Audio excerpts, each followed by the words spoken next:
Hello Internet, my name is Joseph Braun. I'm a kids photographer here in Santa Barbara, and today I'm going to explain to you how to prepare images to share on the Internet or via email. I'm going to talk to you about size, dimension, and color.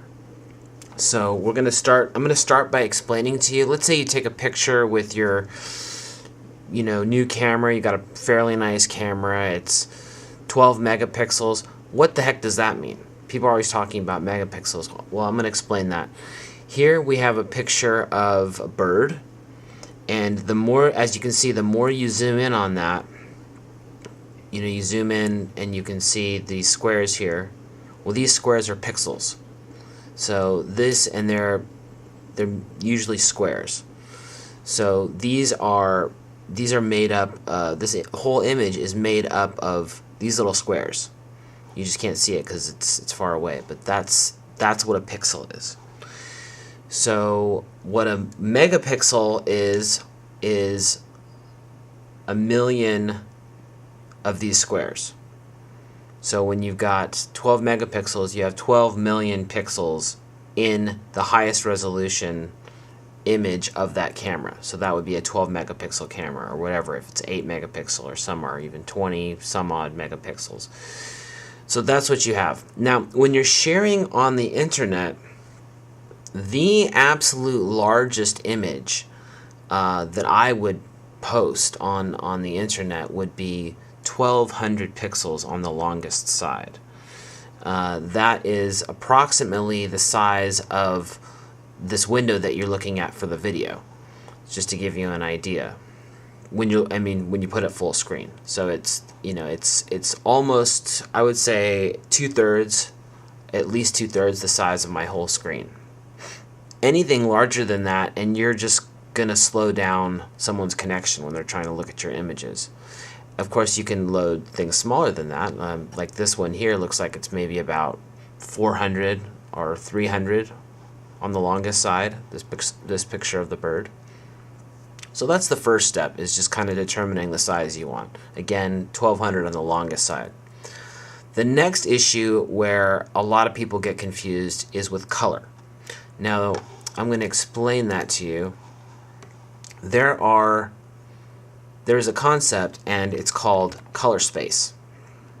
Color space is simply a range of color for any given format.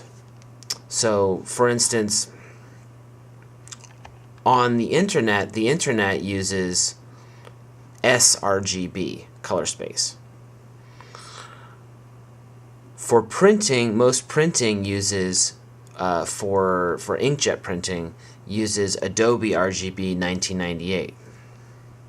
Now the difference between those, let me see if I can pull up an image. The difference between those is, as you can see right here, Adobe RGB is a little bit larger. It's actually quite a bit larger than sRGB. So Adobe RGB can accommodate more colors. So let's say you take a picture with, with your nice camera.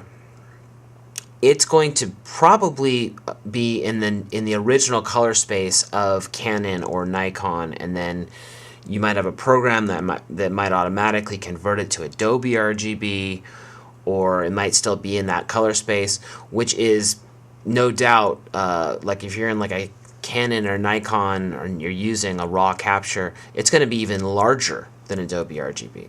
And so let's say you want to share one of those images online. Well, that's great, but it won't know, the browser accessing the file won't know what to do with these colors that are outside the range of the Internet. The Internet's is just defined by this black triangle here, and you're way out here.